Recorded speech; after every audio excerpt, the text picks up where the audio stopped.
So if you've been keeping up with my Wuthering Waves content here on the channel, it would be no surprise to you that I'm excited about this game to drop. To put some context behind that, I have covered many a gacha games in the past, whether it be Honkai Impact 3rd, Punishing Gray Raven even, or as of most recently, Genshin Impact. And for neither of those games have I dissected meticulously their trailer or gameplay like I have for Wuthering Waves over a couple of hours, over a couple of days. That's how you know I'm excited for this game to drop. So I have been patiently waiting for some official information, new information to drop from Kuro Games themselves, whether it be on their Twitter, website, or any other forums from them, and they haven't dropped anything new. So I thought I would take this opportunity to give you my top 5 things that I want to see from Wuthering Waves. And to take it a step further, I wanted to go ahead and get your guys' thoughts and opinions and see what you guys want from Wuthering Waves as well, you all being the community. So let's go ahead and jump straight into it. The first thing that I want from Wuthering Waves is simply the great things about PGR or Punishing Gray Raven. Simply just copy those things over, and I put some examples. The first one being the generosity of Punishing Gray Raven. It's no secret if you played the game that Punishing Gray Raven is one of the most generous gacha games on the market as of this date. And that goes from the premium currency that you can obtain to the pity system within the gacha. Kuro Games and Punishing Gray Raven is just extremely generous. I find it hard pressed to find any individual that has not been able to get the character that they want or the weapon that they desire if they are prioritizing properly. So just simply the generosity, just copy that right on over to Wuthering Waves and everything would be fantastic. The next thing that I put as an example is the gameplay. Now, from what we can see from the gameplay trailer, it looks amazing. It looks Punishing Gray Raven-esque, and it seems as if Kuro Games knows without a shadow of a doubt that Punishing Gray Raven's combat and gameplay is the best, arguably the best in the market or in the genre as of right now. And it looks like they're just going to simply copy that right on over to Wuthering Waves, and I'm all here for it. That's fantastic. And then the last thing that I put as an example is the story. Now, from what I can see from the trailer and what I've dissected from the gameplay, story looks like it's going to be top tier within Wuthering Waves, and we all know that Punishing Gray Raven's story is top tier as well. So it looks like they're going to do that justice with Wuthering Waves and simply copy that right on over, and the story will be top tier. So I'm excited about that. So the only question I really have is the generosity part. We'll just have to wait and see, but I have faith in Kuro Games. I think they're going to go ahead and do the right thing when it comes to that. Now, the second thing, end game content. I'm a Genshin Impact YouTuber at the moment, and everybody knows that Genshin Impact does not have any type of end game in sight. It just doesn't exist. And for some people, that's fine, and it is perfectly fine, especially for the casual players. But for individuals that want something to strive for individuals that want to build up their account for a reason, endgame content is needed. Not only that, endgame content for Wuthering Waves is going to separate itself from Genshin Impact and not have people just call Wuthering Waves a Genshin Impact clone, because it's not. And this will cement that and further separate itself if it has some endgame content. And for me, endgame content is anything that requires you to build up your account, to build up your characters, to mid-max, raids, things of that nature is what endgame content is for me. Now, endgame content could be different for you or different for other people. That's just how I view it. So endgame content would be fantastic for Wuthering Waves.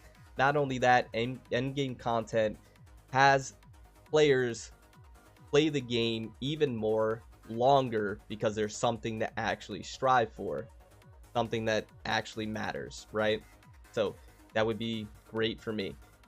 The third thing, and keep in mind, this is just my personal list, my opinion on what I want, and like I mentioned, we're going to take a look at the communities here in just a second. So the third thing for me is to have co-op, but make it matter. Once again, kind of going back to me being a Genshin Impact YouTuber, we have content in that game, but it doesn't matter. There's no real reason to co-op because the content and the difficulty doesn't warrant co-op. There's no reason. The only reason why I co-op is when I live stream with my community, to co-op, to get you guys in there to have a good time. But it doesn't require it. I can tackle all of the content without co-oping. I just do it to have fun with you guys. But I want co-op in this game of Wuthering Waves, but I want it to matter. So what I mean by that really kind of ties into the whole endgame content, but this is more really referring to like raids and things of that nature. Have a piece of content within Wuthering Waves like raids that require you to hit up your best friend, to hit up your friends on Discord, get into a Discord call, or something of that nature, something fun like that, or to hit up your community and you all hop into co-op to take on an extremely difficult boss that you may not be able to do on your own, or a massive raid that requires multiple people because it's that difficult. And to have rewards drop, premium currency to obtain, and you need to do it in co-op because you can't do it on your own. That's what I mean by make it matter. And I think that would be exciting. I think that would be tons of fun. And that's something that I would love to have within this game.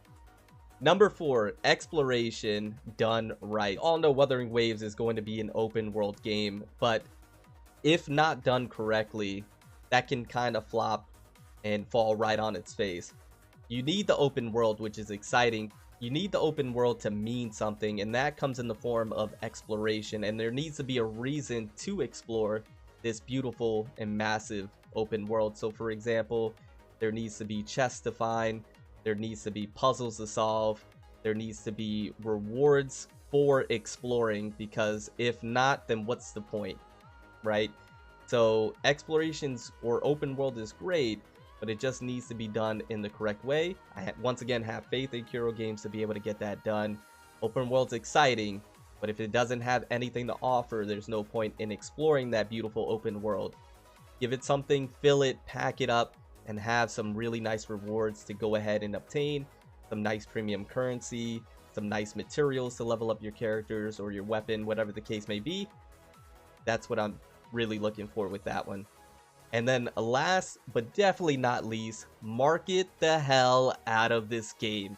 So with Punishing Gray Raven and Kuro Games, they have been kind of notoriously known to not properly market the game, because Punishing Gray Raven is an absolutely fantastic game, has incredible potential, but it just doesn't have what I believe is enough exposure and hype to garner that fan base. And the individuals or the community surrounding Punishing Gray Raven is a very tight-knit one, and they understand what they have there. The marketing for the game just wasn't really there, in my opinion, and so it doesn't have the exposure that it deserves. Wuthering Waves can fix that. Kuro Games just needs to market the hell out of the game. Make it exciting. The trailer, the PV, the gameplay, what we've seen garnered so much hype, garnered so much excitement. They just need to continue that. Continue promoting the game. Continue dropping hype trailers, individual character trailers. Slow drip feed it to us. We are just at least I am. I can't speak for you guys, but I'm just over here salivating for some PVs, some character teasers, anything. And if you just slowly drip market that leading up to an official release, the game undoubtedly will be extremely hyped. You will have the fan base, you'll have the exposure, you'll have the excitement that is what this game deserves. And I think just market it correctly. Go crazy. Invest in marketing in this game, because the investment on marketing in this game will pay dividends down the road, because you have something special here. I can see it, I can feel it. We just need to make sure it gets out to everybody, and I think that's why I'm covering the game so much, because the amount of potential that this game has to be big is there. And I want to be able to push it with my little platform that I have as much as possible. So those are my top 5 things. Let's see what the community has to say. So this is the Wuthering Waves Reddit, which I'm going to go ahead and leave in the description down below, just in case you want to sign up and check this out for yourself. But I saw this post right here, and it's, what are your hopes for Wuthering Waves? And I found this to be so interesting. Not only this post, but the comments of what everybody's excited for. And it kind of falls in line with my top 5, but let's go ahead and take a look at this individual, which I do apologize, I'm not going to be able to pronounce your name, but you know who you are. No cooldown on ability. So it says, I have so much I want for this game to be, but first and foremost, the most quintessential things, I like that word for me, are no cooldown on abilities. I wasn't even thinking about abilities, but that's pretty cool. Gameplay that focuses or gives the option and encourages on combos rather than big duck damage. So that is cool, and I think that's something that is going to happen. Once again, going back to Punishing Gray Ravens gameplay, they do focus on combos and things of that nature. So I think they're going to go ahead and deliver on that. Game opening with an insanely epic boss in like the first hour. So I mentioned this in my dissecting of the sound theory, that one boss fight within the gameplay trailer that we see may be in the beginning of the game. That's what I theorized. So that's pretty cool. I can see that. Unique visual presentation, although this doesn't seem likely at the moment. Not too sure what they're referring to exactly when they say unique visual presentation. I would need more detail on this, but okay. And then a banging soundtrack. Well, we already know it's going to have a banging soundtrack, so that's a given. And one other thing is a generous gacha like PGR. Yep, I wouldn't even mind if they ripped it exactly from PGR. I wouldn't either, my friends. So I am all for what you had to say there. Now, Cloudless Sky, let's see what they have to say. Combat with a decent skill ceiling. This is probably a given considering Kuro and that what they've done with PGR. I played Genshin for quite a while, another Genshin player, but grew very tired of the simple combat that has basically no mechanics or challenge to speak of. This is what I was speaking of earlier. Individuals that play Genshin understand, you know, when it comes to combat, gameplay, content, things of that nature. So I agree here. Number 2, larger character rosters. I think that's something that they'll utilize. Obviously, in the beginning, it's going to be small. But I think as we get updates, we get more characters. That's going to be a thing. I think it's going to happen. Plenty to explore and collect in the open world. I'm all over this one. One thing Genshin does very well is the open world. Exactly. Not only is it beautiful, yep, collect. Wuthering Waves probably has an opportunity to do this even better because we seem to have more mobility, like wall running. I didn't even think of that, but exactly. Give me more platforming segments and secret areas that reward me with items and collectibles. What I don't want is for this world to just be a big arena for combat. Exactly what I was stating earlier. But I didn't think about the wall jumping or the wall running or the parkouring. But they are exactly right. The parkour, the wall running leads to being able to explore so much more fluidly and in a greater array of how you can explore. So I'm all for this. And they are so right when they say that I don't want a world that's just a big arena for combat. Fill the world up. It's open world. Give us a reason to explore. Fill it up with rewards. Fill it up with chests. Fill it up with collectibles. Fill it up with items. That's exactly what I'm stating. 4, good co-op, but also more social features. Yes, I'm typically a solo player who prefers doing everything myself where possible. But I do also enjoy seeing the presence of other people to make the game feel lively.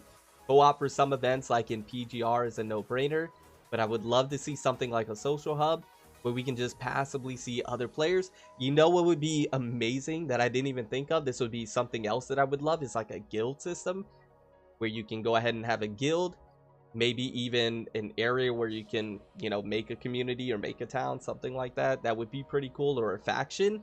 I know there have been some rumors about a faction in this game.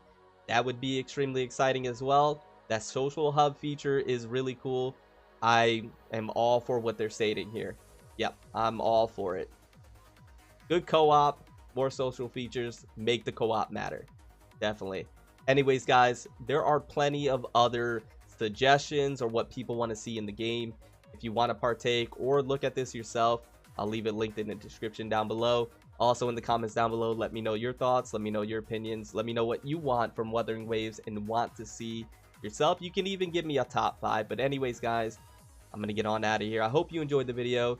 I'm excited about this game, obviously. Remember to stand out, be different, have fun, go further beyond in everything that you do. My name is Cody. I'll see you in the next one. Bye, guys.